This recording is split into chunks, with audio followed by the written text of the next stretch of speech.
Hey, so how's it going guys? It's Rio Manfrottos based in Tokyo. So it's been a long time since I did an update on a topic of camera bags, and I thought it'd be nice to do a sort of like a refreshed version of this because one of my bags actually changed over the course of 2026, and I thought it'd be nice to sort of like mention it and share it with you guys, which is the PGYtech One Lite Go 16 liters. And a full disclaimer, you guys probably know that so far I'm not being sponsored or don't have affiliates with any kind of camera companies in my YouTube channel. So everything I purchase is with my hard-earned cash. If it works, I basically keep on using it. If it doesn't work, I basically chuck it out the window and basically switch to something else. So this time around, I basically, if you guys picked up on my, how should I say, trip video to Amano Hashtate, I kind of lightly mentioned that I used the Pgytech OneGo 2 20-liter camera bags, and when I'm going on to long-term destinations, I basically use that bag. But when I'm basically walking around the city, or if I'm going on a day trip which I'm not staying over for the night, I basically use lighter or smaller bags. Sometimes I use the Wandrd 6-liter sling bag, but in some cases you guys probably know or understand that there's this sort of like hole in the middle in between the really rugged, extremely large like camera bags and the lighter sling bags. And this bag I just wanted because it could like fit into the void. And previously, if you guys picked up on, I guess, a video like 1 year ago, I talked about a camera bag called the Manfrottos Compact Advanced Backpack, MAMB3 or something like that.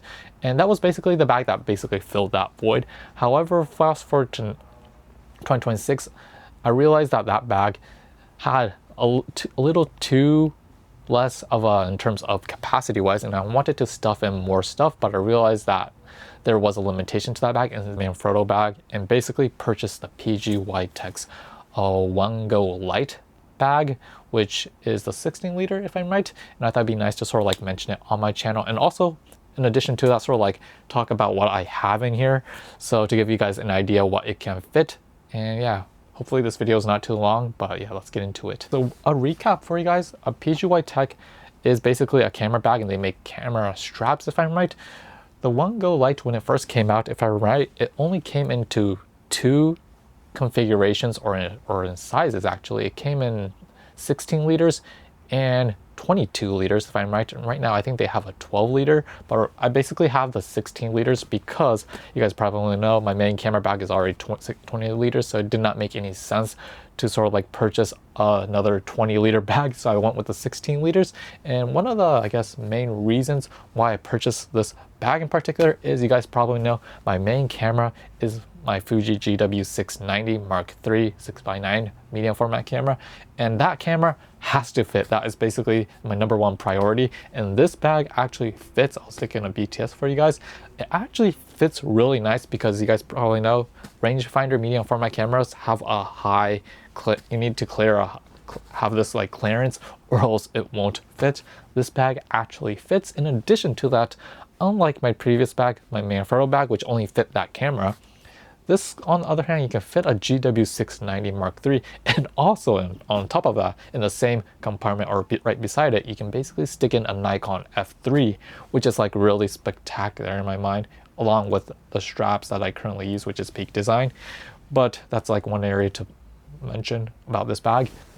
In terms of construction wise, this is kind of interesting because Pgytech's more professional ones, so the one that I have, one is a One Go 2, and anything above that actually uses a more high density sort of like material, where it's like much more cushiony, much more shock absorbent, and also weatherproof and more durable in a sense. This one, on the other hand, uses sort of like a hybrid construction. I don't know if that's the right word to say, but the top portion is, if you can see right here, it's kind of like a typical backpack where the material itself kind of flexes actually, but the bottom and lower, oh, that's my camera right there, is actually much more of a soft shell, exact same material, but it's like cushioned around, so you can deal a little bit of an abuse actually.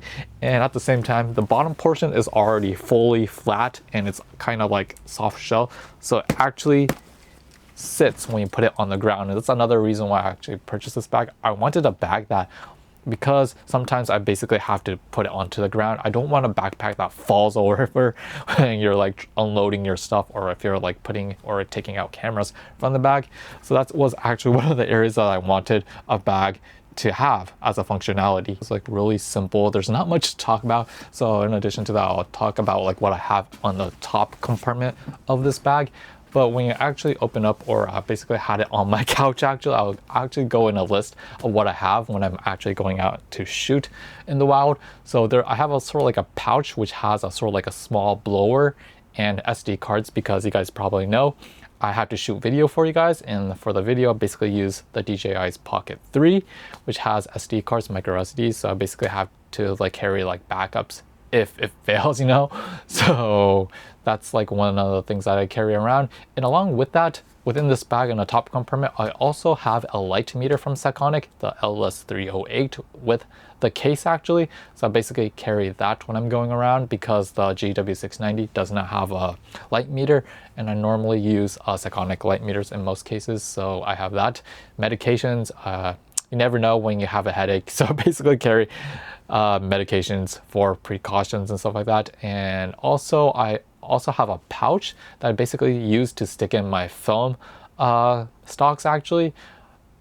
This was a really interesting because I never like talked about it, but when I went to Amano Hashitake, they were selling these like really cute sort of like pouches actually, which has a photo, sort of like an illustration of the Ine sort of like houses actually. So I basically am using that as a sort of like a case to sort of like travel with my film stocks actually. And I basically, because of the, you know, the colors and the color scheme and the design, it's like easy to spot when I dig into my bag. So I basically use that as my film travel sort of like bag actually.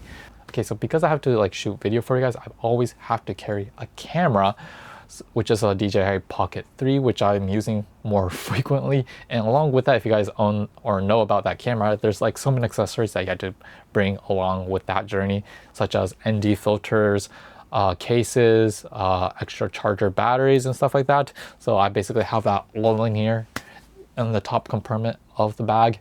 In the bag, I also carry another pouch right here, which is that I carry alcoholic wipes for my camera lenses, and also I have to carry batteries, especially when I'm like shooting with my Nikon F3, which are these, I don't know if it's in focus, LR44 batteries. Mostly cameras use LR44 batteries, or for some odd reason I have SR44 batteries. You can use any one of them if I'm right. And additional bonus information for you guys, LR44 batteries tend to die quicker than SR44 batteries if I'm right, but the LR44 batteries are much more cheaper, so it's like a toss-up actually. But if I'm right, if you live in really colder environments, SR44 batteries tend to last longer. They don't degrade depending on the temperature actually. If you live in really cold environments, I think it's better to use SR44 batteries, but they are much more expensive, so it's like a toss-up. So going a little bit off topic on batteries, but I basically carry that in this pouch. I wonder if I have, oh yeah, I kind of forgot to mention, but because I carry oh, it's not in here, but I also carry like AAA batteries, AA batteries, just one in here actually, for my Sekonic light meter, because you guys know that runs on batteries, and if it dies, you're kind of screwed. Not screwed, you can use your light meter on your phone. But yeah, I also have batteries in here for my Sekonic light meters. I mean, this is like really boring, unfortunately, because like really everyone probably has. I have a protein bar actually. If I miss lunch, I basically eat this actually, and alcoholic wipes if I'm eating something. And also, do I have like anything specifically interesting in my top compartments? And also a mobile battery, which I keep mentioning on my channel, because I constantly have to shoot video, and I basically have to constantly use my phone to sort of like GPS navigate where the heck I'm walking around. I basically have to power those two units using a mobile battery. And in my case, I typically walk around with a 10,000 milliamp battery, which I use from CIO, not being sponsored. And also I basically use their cables and also their chargers actually, which are really nice. Especially I actually love their cables, which they released this year, because it has this really slim profile, easy to store, and you will never lose it actually, and it never gets tangled at all. So that's actually something to mention, that I always carry those 3 items in my bag wherever I go. And for this bag actually, in order to access the main compartment, there's going to be a love and hate relationship. There's people who are going to love this or hate it actually, and it's like a really forked road for some people.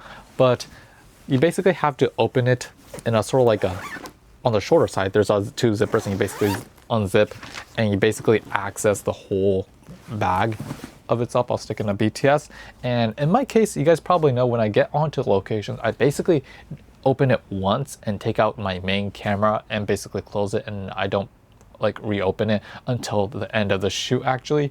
So this is all right for me, but for some people, I mean, this might be a downside or a con actually, and this really depends on what kind of camera you're using. If you're using a really massive camera, that's the only way of accessing your camera. If it's a really smaller camera, such as my Nikon F3 or some kind of like mirrorless camera, you can actually access it from the side actually. And most like camera bags have a sort of like a side, it's on the opposite side actually, which you can basically unzip. Let me get that, and you can basically access it from the side.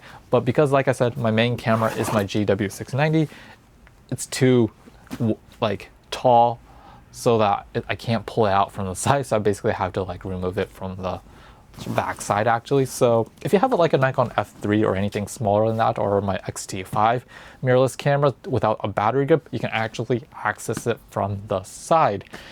And speaking of the side pockets actually, unfortunately this is another con of this bag. There's no 2 pockets on the sides actually. There's only 1 on the right side. And when I'm actually traveling, I always carry an umbrella and also some kind of beverage for hydration, you know, because you never know that you will need 2 cans of beers, you know. So I mean, that's like one of the largest downfalls of this bag. They could have made another side pocket right here, but the one on the opposite side is actually too shallow for it to sort of like actually fit actually, and it's kind of like there's like a hole here, so unfortunately you can't put any kind of stuff there. You can like lock something maybe, but yeah, there's only 1 pocket on one side, which you can put an umbrella and drinks. So that's like one of the downsides, but basically stick in a 500 milliliter drink and my umbrella, and I basically use it from there actually. It's like really not much to talk about this bag, but what's rather intriguing is that this laptop compartment actually, because I don't have a 13-inch laptop, you can actually stick or smuggle an Andrea Gruski's photo book in here actually. It actually fits really nice actually. So for those people who really want Andrea Gruski's photos, or if you're craving for it, you can actually access it from the back side actually, which is like really nice actually. And yeah, this was really shocking that this book actually fits into this compartment. But yeah, that's going to be extra luggage for some people. But if you have an Andrea Gruski book, you can get a gist of how thick that book is. It actually fits in here, so that's actually nice to say. It's actually one of the photo books that I have in my background. I kind of digress, but instead of sticking an Andrea Gruski in this like sort of like laptop compartment, I basically stick in here like pamphlets, books, and maybe like, how should I say, tickets that I receive during my trips actually. So, and also maybe souvenirs. If it's not too thick, you can basically smuggle it in here actually. If it's something like around 3 or 4 centimeters wide, you can basically put it in here. So yeah, that's like one of the quirks of this bag. And there's also another pocket on the front side actually, on the left actually. There's this like toggle here, or rope actually, which you can pull side down. And here I basically have like business cards and stuff like that in here, and tissues. There's like garbage in here, but yeah, but not too much space, but you can basically put in here. You can actually like put in your sort of like, oh, you can put your like keys right here, and you can basically hide it here, but you can use that as an option. And yeah, that's basically just talking about my PGYtech's 16-liter OneGo Lite camera bags. And there's like really not much to talk about because it is a super simple bag. I just like using this. So far so good actually. Not many troubles because it is actually really comfortable in terms of size. And if you're walking in town, especially if you don't need that much of a luggage, this actually hits that really niche spot. It's like larger than a sling bag and you can carry more than a sling bag, but because it's a backpack, it has more padding. It is much more easier to like transport, especially in town, but it's not too big as a typical 20-liter bag, such as like a Peak Design bag or any kind of like backpack that's like massive, you know, in terms of size. So this actually hits that really nice spot. And then also in terms of price, in Japan it's roughly 12,000 to 13,000 yen, which in USD is, I think it's around 80 bucks or so. So it's on the affordable side actually.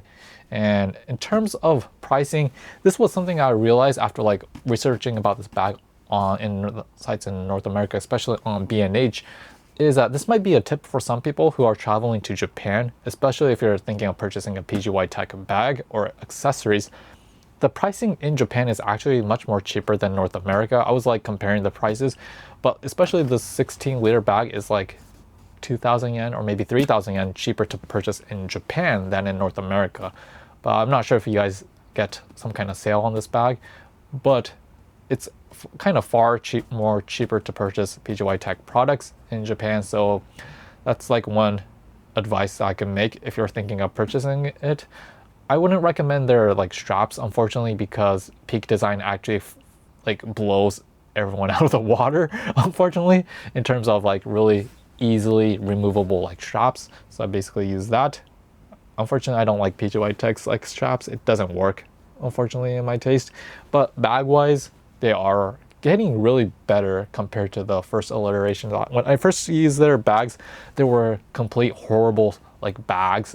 Especially I had like bad sort of like experience the zipper breaking down. But so far, the newer iterations are getting better year by year. Especially the material